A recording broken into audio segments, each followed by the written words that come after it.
Graça e paz, irmãos. Meu nome é Pedro Souza, sou membro da Primeira Igreja Presbiteriana em Samambaia, pastoreada pelo reverendo Carlos Júnior. E nós recebemos aqui hoje o reverendo Carlos Henrique, que é pastor presbiteriano. Pastor, eu gostaria que o senhor fizesse uma apresentação, da sua pessoa, sua formação, seu ministério, para a gente dar aí sequência às nossas perguntas. Boa noite para todos. Eu sou pastor presbiteriano, minha formação no seminário presbiteriano, também tenho formação na área de teologia na Universidade Presbiteriana Mackenzie e mestrado no DEMIN do Andrew Jumper, que é de pós-graduação na área com especialização em aconselhamento, e tenho atuado na área de aconselhamento nas igrejas, na igreja onde eu pastoreio, e tenho atendido muitas pessoas, não só no gabinete, mas no dia a dia. Também tenho desenvolvido um trabalho em escolas, com palestras na área de educação, pedagogia, e acompanhado as escolas com base em princípios bíblicos, com base no aconselhamento noutético. Pastor, quais as distinções entre aconselhamento bíblico e psicologia? As distinções são grandes e ao mesmo tempo são não tão grandes. Não quero ser ambíguo, mas se nós pararmos para pensar, a psicologia e o aconselhamento têm basicamente o mesmo foco, que é observar, estudar, procurar entender as pessoas, procurar entender por que elas fazem o que fazem e assim, de alguma forma, tentar ajudá-las. Esse é o aspecto que nós convergimos. Mas existem muitos outros aspectos que nós divergimos. E o principal deles é a antropologia. A antropologia do aconselhamento bíblico é a antropologia que entende que o homem é pecador, esse homem criado à imagem e semelhança de Deus caiu e está numa situação de pecador e que carece da redenção que somente é possível em Cristo Jesus. Então todo o aconselhamento, toda a ação do conselheiro bíblico parte desses pressupostos, da criação do homem, da queda do homem e da redenção do homem através de Cristo Jesus. A psicologia não trabalha com essas categorias.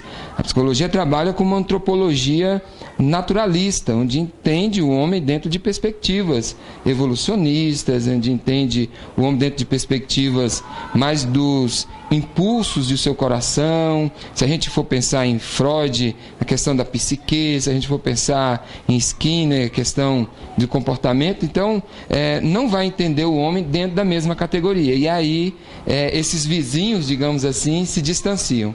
Aí o aconselhamento bíblico ele é muito específico, porque ele entende o homem dentro de categorias bíblicas, enquanto a psicologia entende o homem dentro de categorias naturalistas. E aí nós nos distanciamos bastante, porque o tratamento vai ser diferente, a compreensão dos atos, das posturas, das decisões tomadas por esse homem será uma compreensão totalmente diferente.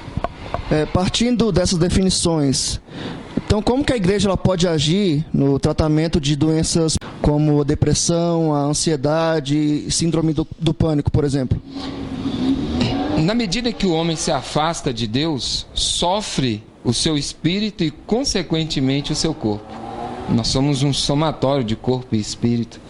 E as doenças psicossomáticas são justamente essas doenças que advêm de uma alma enferma, longe de Deus, pecaminosa, idólatra. Não é à toa que Calvino fala que o coração do homem é uma fábrica de ídolos. E na medida em que esses ídolos vão sendo gerados dentro de nós, eles vão nos governando, nos afastando de Deus e vão nos tornando enfermos também no físico. Então a igreja trata essas doenças, digamos assim, essas situações, fazendo com que essa pessoa se reaproxime de Deus através de Cristo Jesus, confrontando essas pessoas à luz da palavra, levando essas pessoas a entenderem que esse sofrimento que elas estão experimentando nada mais é fruto do pecado, fruto do distanciamento de Deus. Então, a depressão é quando o passado domina, governa, as circunstâncias da vida estão tão pesadas que a pessoa se deprime, fica melancólica. Então a pessoa não tem condições de descansar no Senhor. Então, quando descansamos no Senhor, vem a paz, vem a restauração. Então a igreja trata reaproximando a pessoa de Deus por meio da palavra e certamente através da ação do Espírito Santo. Então, todas as, digamos, enfermidades da alma são tratadas à luz da palavra. E essas doenças psicossomáticas são enfermidades também da alma e assim tem que ser tratada também por meio da palavra. Agora, qual que é o posicionamento bíblico acerca do TDAH, o transtorno de déficit de atenção e hiperatividade? Esse é um assunto muito interessante. Certa feita, assisti uma entrevista com um neurologista e a pessoa que o entrevistava perguntou para ele qual a porcentagem dos casos que ele atendia no consultório dele que de fato eram de TDAH. E ele, surpreendentemente, falou que menos de 2%. Menos de 2%. E o restante dos casos era déficit de atenção dos pais. Eram os pais que não educaram seus filhos, que não gastaram tempo cuidando dos seus filhos, eram os pais que não ensinaram seus filhos como agir, os princípios e assim por diante. Nós temos que entender que, exaridas as possibilidades de serem questões neurológicas de fato, né? Ou seja, o conselheiro bíblico, diante de um quadro desse, ele tem que pedir que aquela pessoa faça exames, que procure um profissional da área de medicina. E aí, o médico falando, não tem nada no cérebro que justifique, aí é a questão da alma. Se é a questão da alma, é tratado com a palavra, é tratado com a verdade bíblica. Então, aí vai haver todo um confrontamento, vai haver todo um treinamento dessa criança, ou seja, a pessoa, porque o TDAH também acomete em adultos, né, numa menor porcentagem, mas também essa pessoa vai ser treinada à luz da palavra para aprender a controlar seus impulsos, aprender a ter domínio próprio e assim por diante. Então é tratado dentro dessa perspectiva, também utilizando a palavra e entendendo que a maioria dos casos são casos do coração, da alma, e não é nada fisiológico. Se não é fisiológico, a Bíblia trata. Ok. Atualmente existe uma busca muito grande pela autoestima. Existe de fato autoestima? E a outra pergunta é, o cristão ele pode ter autoestima? Essa perspectiva da autoestima tem se transformado num gerador de egos inflamados. Ou seja, as pessoas, devido aos seus problemas, devido às suas dificuldades, às suas limitações pessoais, sejam elas fisiológicas, sejam elas sociais, têm uma tendência pecaminosa de se transformarem melancólicas, de não se aceitarem, e assim por diante. Tudo isso, mais uma vez, é fruto do ídolo da autoaceitação, do ídolo da aceitação dos outros, da opinião alheia e assim por diante. A Bíblia não trabalha com categoria de autoestima. Muito pelo contrário, a Bíblia nos chama ao arrependimento, a Bíblia nos chama ao quebrantamento, a Bíblia nos faz entender que somos depravados, pecadores, necessitados da redenção em Cristo Jesus. Então a Bíblia não trabalha com essa categoria de autoestima. E quando nós olhamos a Bíblia, nós vamos aprender que é totalmente inverso. Grande é o que serve na Bíblia, forte é o que é humilhado. Né? Então a gente pega o exemplo de Paulo, quando da situação do espinho da carne, que ele orou ao Senhor e o Senhor não lhe concedeu aquilo que ele orava, e ele chega à conclusão que é na fraqueza dele que o poder de Deus se aperfeiçoa. Então a Bíblia nos faz ter uma postura de humilhação, reconhecendo nossas fragilidades, nosso pecado, nossa inclinação para o mal.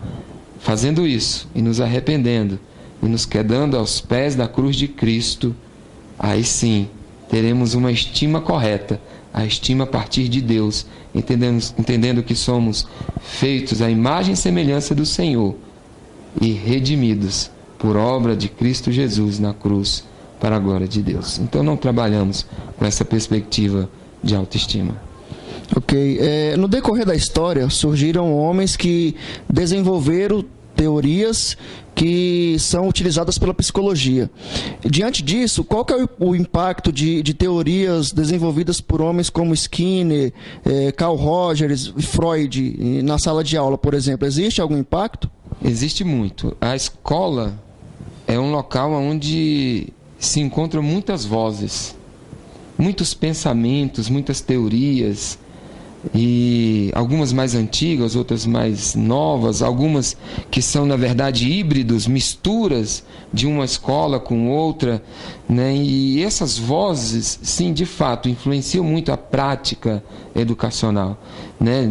Pensando especificamente, por exemplo, em Skinner, que entendia que toda a prática do ensino era para produzir um comportamento correto, adequado, né? E aí nós vamos ver que essa é uma perspectiva equivocada, porque o comportamentalismo ele não passa da superficialidade do ser. O ser é muito mais do que o seu comportamento. E mais ainda, o comportamento é reflexo do coração. Ou seja, a pessoa tem que ser tratada no seu coração. Então, porque a Bíblia fala, a boca fala daquilo que está cheio o coração, né? Então o coração do ser humano é que tem que ser tratado, e não o seu comportamento. É como se nós fôssemos tratar uma árvore a partir de suas folhas. Não tem como, é cosmético. Comportamentalismo é cosmético. Da mesma forma, entender que a psicoterapia de Carl Rogers vai produzir alguma solução, né? É inconcebível nós pensarmos a psicologia como instrumento de mudança do ser, sendo que nem a psicologia tem um parâmetro ideal de quem é esse ser. Ele não sabe quem é esse homem. Dentro das inúmeras escolas, qual é a certa? Né? Então, se nós pensarmos em mudança de comportamento, mudança de vida, temos que pensar em mudança do coração. E mudança do coração, só Cristo, só a palavra, só o Espírito Santo. Da mesma forma, a perspectiva freudiana do homem, da psique, das suas questões sexuais, assim por diante, é uma limitação do ser. O ser é muito mais do que isso, muito mais do que consciente e subconsciente. Então, são influentes. Infelizmente, são vozes ainda muito fortes dentro do contexto educacional, mas que são vozes destoantes da verdade bíblica, porque a verdade bíblica nos ensina que o homem é muito mais do que seu comportamento. A verdade bíblica nos ensina que a verdadeira mudança só é possível através da confrontação da pessoa por meio da palavra. E cremos na ação do Espírito Santo, que utiliza essa palavra para não só confrontar, mas promover uma nova vida nessa pessoa.